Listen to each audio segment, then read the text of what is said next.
ಒಂದು 18ರಿಂದ 20 ಬೇಬಿ ಪೊಟ್ಯಾಟೋಸ್ನ ತೊಗೊಂಡು ಚೆನ್ನಾಗಿ ತೊಳೆದಿಟ್ಕೊಳ್ಳಿ. ಕುಕ್ಕರಲ್ಲಿ ಸ್ವಲ್ಪ ನೀರು ತೊಗೊಂಡು ಉಪ್ಪು ಹಾಕ್ಕೊಂಡು ಅದಕ್ಕೆ ಆಲೂಗಡ್ಡೆನ ಹಾಕ್ಕೊಂಡು 2 ವಿಸಿಲ್ಲು ಕೂಗಿಸ್ಕೊಳ್ತೀನಿ. ಅದಕ್ಕೆ ಸಣ್ಣಗೆ ಹೆಚ್ಚಿರೋವಂಥ 1 ಕಪ್ ಕೊತ್ತಂಬರಿ, 1 ಕಪ್ ಕರಿಬೇವು, ಹಾಗೆ 3-4 ಮೆಣಸಿನ್ಕಾಯಿ ತೊಗೋಬೇಕು. ಮ್ಯಾಗಿ ಮ್ಯಾಜಿಕ್ ಮಸಾಲ 3 ಪ್ಯಾಕೆಟ್ಸ್ ತೊಗೋಬೇಕು. ಅದಕ್ಕೆ ಒಂದು ಪಾತ್ರೆಯಲ್ಲಿ ತಳ ತುಂಬುವಷ್ಟು ಎಣ್ಣೆ ಹಾಕೋಬೇಕು. ಅದಕ್ಕೆ 1 ಸ್ಪೂನ್ ಸಾಸಿವೆ ಮತ್ತು 1 ಸ್ಪೂನ್ ಜೀರಿಗೆನ ಹಾಕೋಬೇಕು. ಸಾಸಿವೆ ಜೀರಿಗೆ ಚಿಟ್ಕೊಟ್ಟಿದ ಮೇಲೆ ಅದಕ್ಕೆ ಮೆಣಸಿನ್ಕಾಯಿ ಮತ್ತು ಕರಿಬೇವು ಹಾಕ್ಕೊಂಡು ಸ್ವಲ್ಪ ಫ್ರೈ ಮಾಡ್ಕೋಬೇಕು.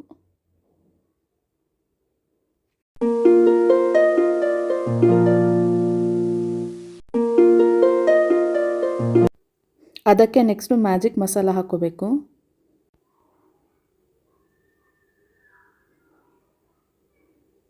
ಆಮೇಲೆ ಅದನ್ನು ಚೆನ್ನಾಗಿ ಮಿಕ್ಸ್ ಮಾಡ್ಕೋಬೇಕು.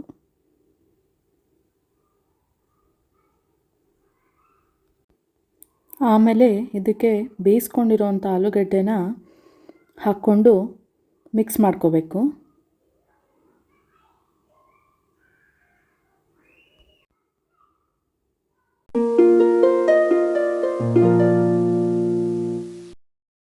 ಆಮೇಲೆ ಅದಕ್ಕೆ ಹೆಚ್ಚಿರೋ ಕೊತ್ತಂಬರಿಯನ್ನು ಹಾಕ್ಕೊಂಡು ಮಿಕ್ಸ್ ಮಾಡ್ಕೋಬೇಕು.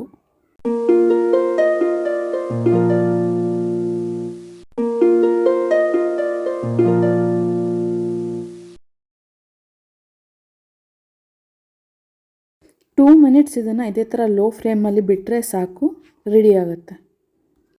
ಸೂಪರ್ ಟೇಸ್ಟಿಯಾಗಿರೋ ಬೇಬಿ ಆಲೂ ಫ್ರೈ ರೆಡಿ.